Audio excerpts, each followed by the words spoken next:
El dolor visceral.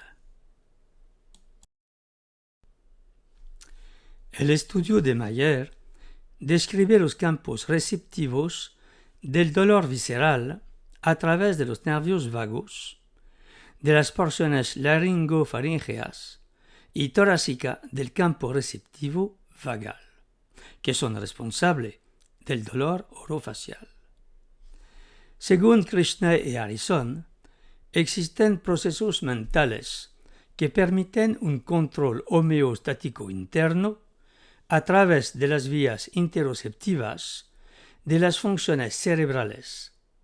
Juegan un papel en las emociones y el comportamiento. Esta ilustración muestra las vías neurales aferentes y eferentes centrales de interacción del control central y estado autónomo, según Critchley y Harrison. Se pueden observar las regiones cerebrales y su asociación con los impulsos simpáticos y parasimpáticos aferentes viscerales. Todas las partes del neuroeje de este modelo incluye el control autónomo con mayor sensibilidad de procesos de control cognitivo, cingulado anterior, motivación hedónica, insulina, amígdala, cingulado subgenual y psicomotor, ganglios basales.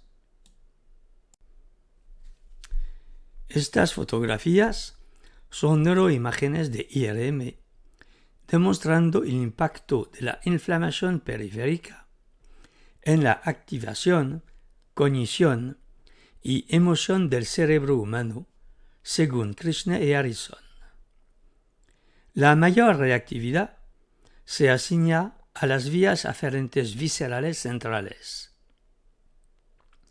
Protuberancia dorsal y matière gris periaqueductal, PAG en el esquema, ventromedial pallidum, VMP, amígdala, AMY e insula.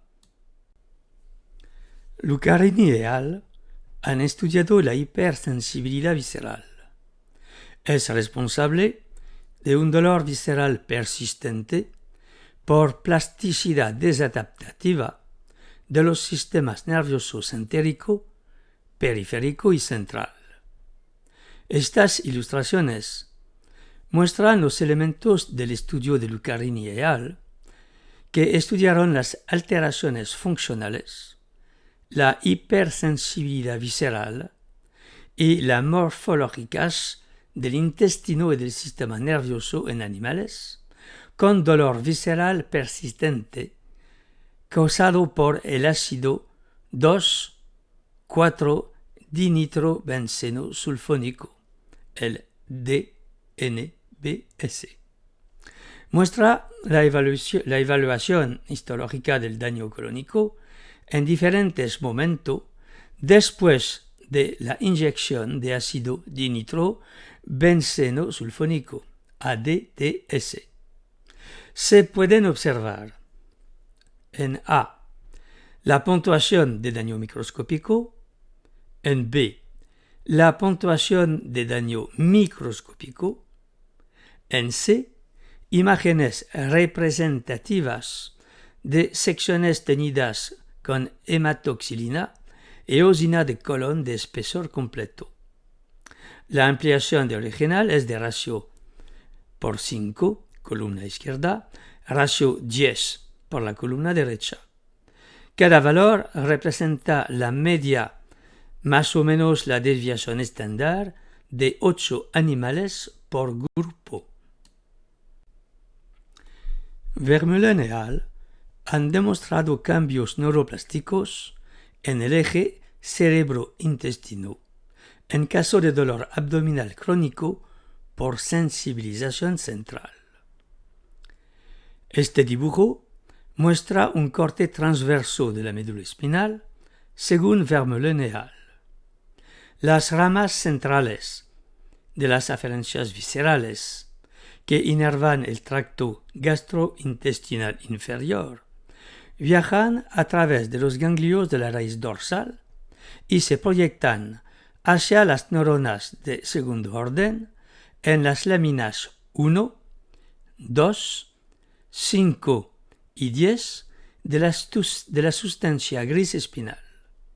Las vías ascendentes surgen en el cuadrante anterolateral ALQ, zona púrpura, y la región de la columna dorsal DC, zona verde, en la médula espinal y se proyectan a centros cerebrales anteriores, por ejemplo, la médula, el tálamo. Hobbs et al. Estudiaron neuronas propioespinales localizadas en C1 y C2 que se proyectan en el tracto espinotalámico lombosacro y que son responsables de aferencias espinales somáticas y viscerales, lo que no es sin recordar la ley de Lovett. Kondo et al. Han identificado un potencial receptor transitorio A1 en los ganglios de la raíz dorsal, ganglio nodoso y estómago, que se activan por distensión gástrica nociva y producen un dolor visceral agudo.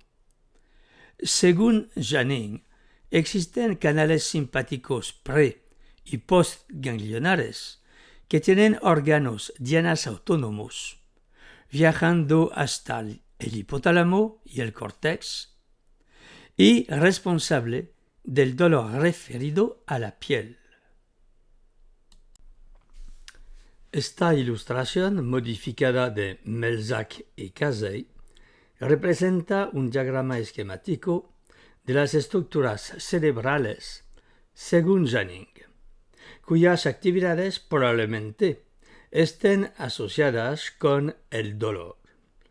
Se indican las partes del cerebro probablemente involucradas en las diferentes dimensiones del dolor. Las líneas gruesas entre las estructuras centrales indican el flujo de actividad involucrado en la dimensión discriminativa sensorial. Las líneas gruesas en la periferia indican axones mielinizados, líneas finas amilínicas o finamente mielinizadas. Las áreas punteadas corresponden a la formación reticular y H a hipotálamo. Según Schott, las aferencias de los nervios simpáticos a través de neuropéptidos estimulan las fibras C aferentes, lo que desencadena el dolor simpático dependiente. Según Zhu et al., existe una hipersensibilidad visceral y somática en áreas de superposición somatotópica responsable de una sensibilización visceral y somática. Según Malikina, el dolor referido viscerovisceral se debe a la superposición de los mecanismos neurohumorales con sensibilización cruzada viscerovisceral de un órgano a otro. Esta figura es una representación esquemática de las vías aferentes convergentes según Malikina. Uno representa la convergencia de las vías neuronales sensoriales dentro de un ganglio de la raíz. Es la ruta roja. La propagación de estímulos nociceptivos de un órgano simple enfermo a una estructura adyacente normal se produce a través de aferencias dicotomizantes debido a un mecanismo de reflejo axónico, es decir, la propagación antidrómica del potencial de acción desde el ganglio de la raíz dorsal hacia la periferia. 2. Representa la convergencia de información aferente en la médula espinal. es la ruta azul.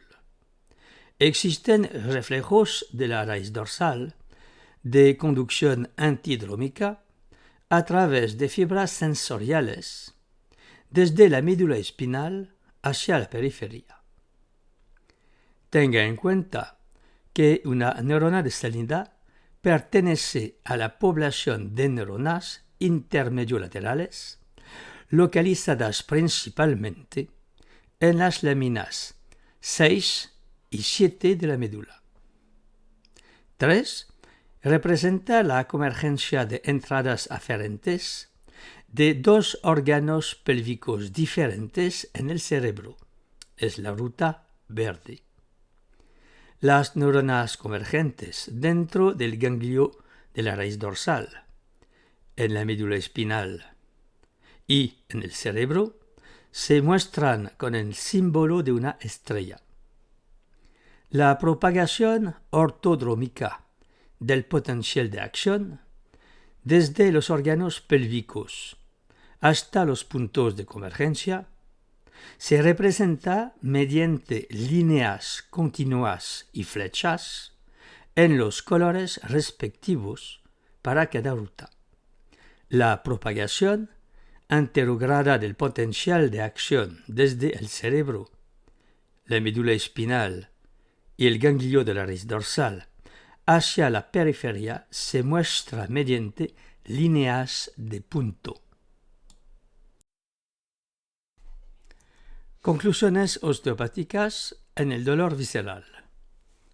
El tratamiento del dolor visceral reposa en el tratamiento de la sensibilización neurológica, del simpático y del nervio vago. Las técnicas viscerales provocan modificaciones reflejas por mecanotransducción a través de los mecanoreceptores ubicados en los tejidos, que son sensibles a la tracción, la distensión, la compresión y la torsión. Las referencias utilizadas en este estudio son las siguientes.